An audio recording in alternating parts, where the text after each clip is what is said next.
Let's switch gears now and talk about examining issues on shaping Nigeria's politics, such as security and democracy, from the arrest of Al-Qaeda-linked Ansaru leaders to a Canadian court ruling describing the APC and PDP in the same breath as terrorist groups, to questions about campaign promises of the present government, opposition politics, and even talks of former President Goodluck Jonathan throwing his heart in the ring ahead of the 2027 presidential election. What are the stakes? Tonight, I'm being joined by a former senator, well, do I say a former activist, a public intellectual, Senator Sani. Is live for us tonight. Thanks so much, Senator, for joining us tonight. Thank you. For someone who had closely monitored what is going on in the Northeast and in the northern region of the country, especially, you have had your own intervention of wanting to see how peace can be restored in the Northeast when the Boko Haram terrorism started in the initial step. When you heard that the Al-Qaeda and Saru linked leaders were arrested, what came to your mind? Thank you for having me in your program. Well, it is a fact of history that in the last 15 years, the northern part of this country has come under sustained attacks by plethora of terrorist groups. In the northwest, it's been known to be bandits who exist in clusters, with Zamfara being the hub. They kill, they kidnap, they extort ransom from people. And in the northeastern part of Nigeria, you have a defined, organized terror groups with local and global networks. The most popular one is the Boko Haram and the ISIS. But over the years, we have seen the rise of other smaller terror groups and terror cells with the same strategy, objective, but different identity. You have the Ansaru, you have the Mahmudawa, you have the Lakurawa, all those names. And all these are terror groups engaged in these acts of bloodshed and extortion. Now, this has been going on for a very long time. And the activities has seriously destroyed lives and livelihood in the north, education, agriculture, and so many things. So the recent news of the arrest of leaders of this Ansaru, I think it's a testimony to some efforts that have been invested over the years. And it is a question of to the Nigerian state that terrorism in Nigeria is not peculiar to us. It's the same cancer, menace that is being faced by Niger, Mali, Burkina Faso, and parts of Chad. But it is incumbent on us to tackle our own issues, but we can only work in collaboration and network with our neighbors for us to achieve results. So the arrest does not mean that the terrorism has come to an end, but is a significant milestone in terms of the war we have been fighting and the situation we have found ourselves in the last 1.5 decades. Senator, the National Security Advisor says Ansaru Emir Mahmoud Muhammad Usman and his deputy, those two could be regarded as one of Nigeria's most wanted militant linked to these Al-Qaeda affiliate. And this sting operation took several weeks. And it will appear to me that the arrest also yielded some digital evidence with cross-border links to the Sahel. What concrete follow-through do you think this government could make as part of a success? And how much of a success in any way could this be for us in leading us to a possible end to Boko Haram and their affiliates terrorism in the northeastern region of the country? Well, I will answer it this way. But what many people don't understand is the difference between terrorists and bandits. Bandits... They're not the same. They're not the same. Bandits are the ones in the northwestern part of Nigeria. So these are gangs of criminals that exist in small clusters. They're in Zamfara, they are in parts of Kaduna, Niger, Katsina, and Sokoto State. They are driven by the need for them to acquire proceeds of their own crime. So they are not driven by any ideological or philosophical background. Terrorists define criminal organizations with political, social, and religious agenda. They are in pursuit of a theocratic state where they are called Islamists. And the difference between them and the bandits also is that they have other network, like the Boko Haram is linked to Al-Qaeda and the ISWAP is linked to ISIS. And you know, when you are linked to terror groups outside of your country, it means that the one in your country is an affiliate of a global terror network. So the terror groups are more sophisticated, are more armed, and they have an agenda for the whole country. If you talk of the bandits kidnap, extort money, and release their suspect. But these ones have an agenda. For example, if Leah Sharibu was in the hands of bandits, she could have been released because their objective is simply to extort money. But the terror groups have other religious agenda for the whole country. And they also have a global leadership where they receive command and instructions on what to do. So these are the fundamental issues. Now, the suspects that were arrested were part of a terror group, perhaps a breakaway from Al-Qaeda or the ISWAP, and then they have their own called Ansaru. So if an Ansaru is in control of a village, they will impose their own aspect of Islamic rule, and they have an imam, and they have code and other ethical stipulations for their own society. Now, this is what they do. So the arrest of these two persons is a major victory for Nigeria. Is there something that we do not know? Something more that you can tell? The Ansaru Emir, that's how he's being regarded, yes, and his deputy. How powerful are they in the scheme of things? Well, when they said this is an Amir, it means that he's the spiritual leader of that group, and he is also the link between that group and its external organ.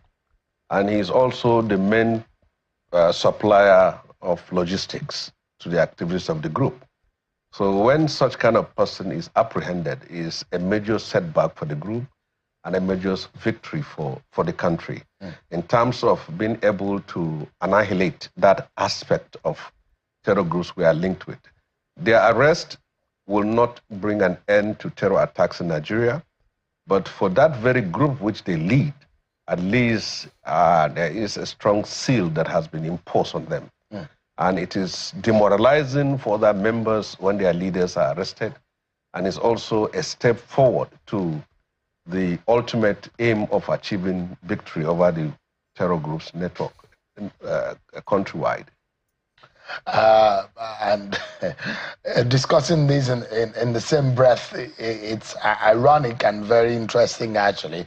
The ruling in Canada about, although the two political parties have reacted to this, when that kind of situation happened, do you think that is an overreach, or it reflects just a bit of what that organization, that entity feels about what APC and the PDP as political parties stand for?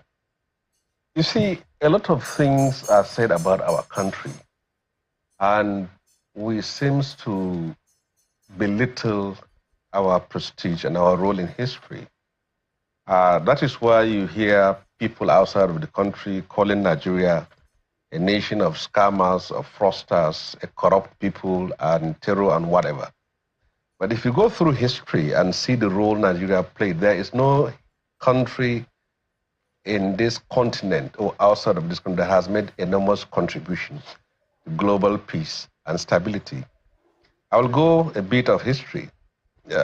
Before Nigeria's independence during the Second World War, Nigeria was drafted to fight in Europe. Nigerians fought in Europe against the Nazi Hitler. We fought in East Africa when Mussolini was trying to occupy Somalia and Ethiopia. Nigerians were in Burma. Nigerians were in Philippines. This was the record before even our independence. Just immediately after our independence, 60s, Nigerians were in Congo to restore peace and order. And you see the role we played in the 80s in terms of bringing peace to Somalia under UNISOM.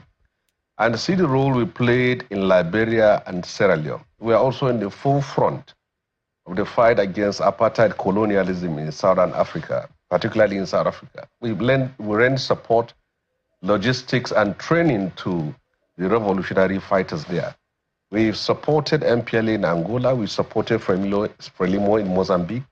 Now, this is a country that someone will sit down comfortably in Europe or United States and simply cast aspersion and defame us and try to destroy our identity, while for all these things we have done to humanity, we got no credit for it.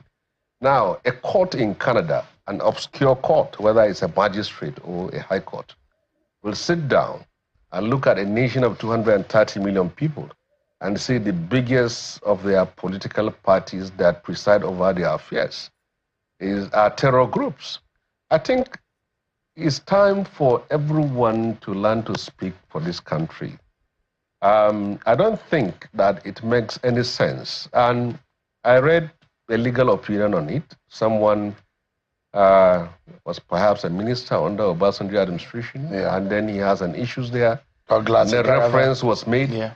So we are too big as a country for a judge in Canada to look at us and say our political parties. A sweeping statement. Yeah, we as a nation, we just mark 8 years of the attack on Hiroshima. The U.S. threw a bomb and killed over 250,000 people. Nagasaki. And nobody is calling them terrorists. This is a nation that has not colonized, have not occupied, we have not looted, we have not destroy and enslave other persons, and then you look at us, a nation of 250 million people, and say that the inference it doesn't make any sense at all. Was the activities that goes on with by members of relating to members of these political parties, where we see political violence and subversion.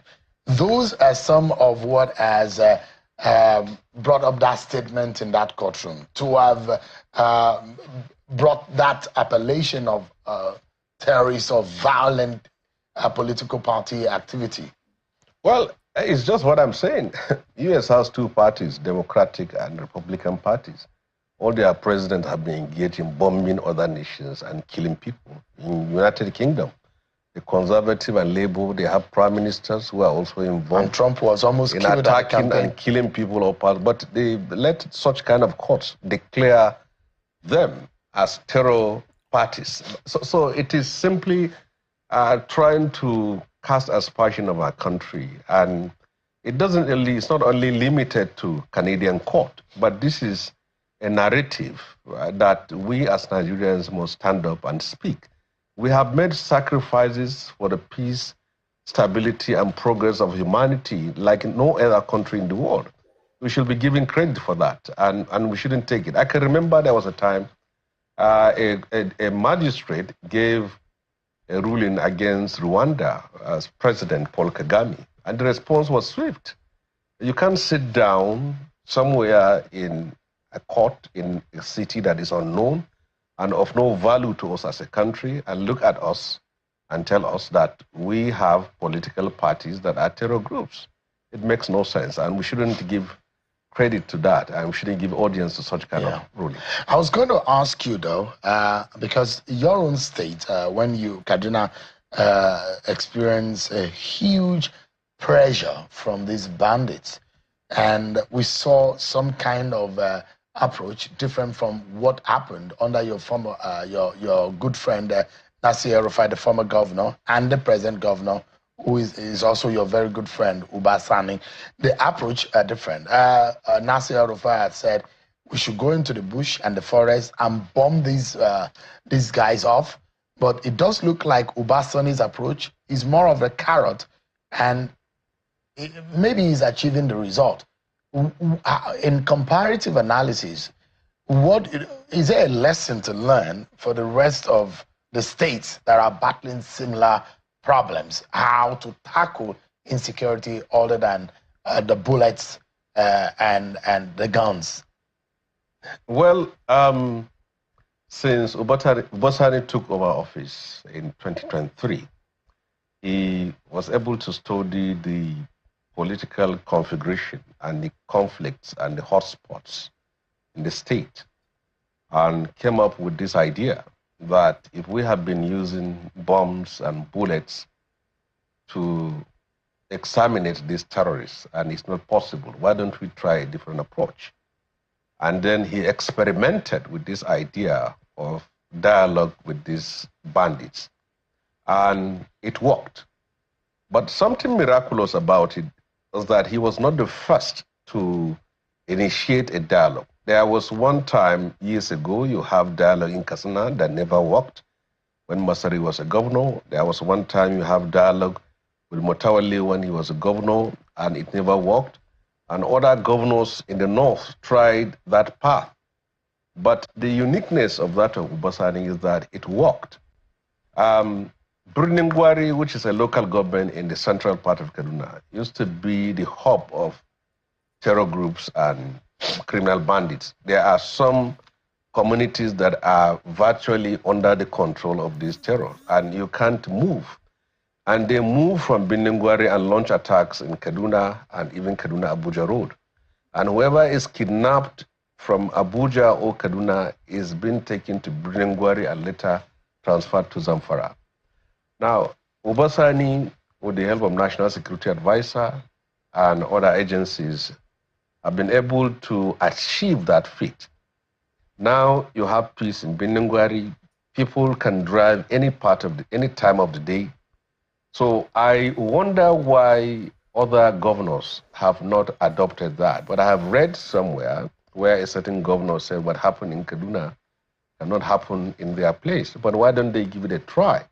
For the first time, we have actually a governor that has been able to achieve this feat, and the cases of kidnapping or ransom and terror attacks are very limited in Kaduna.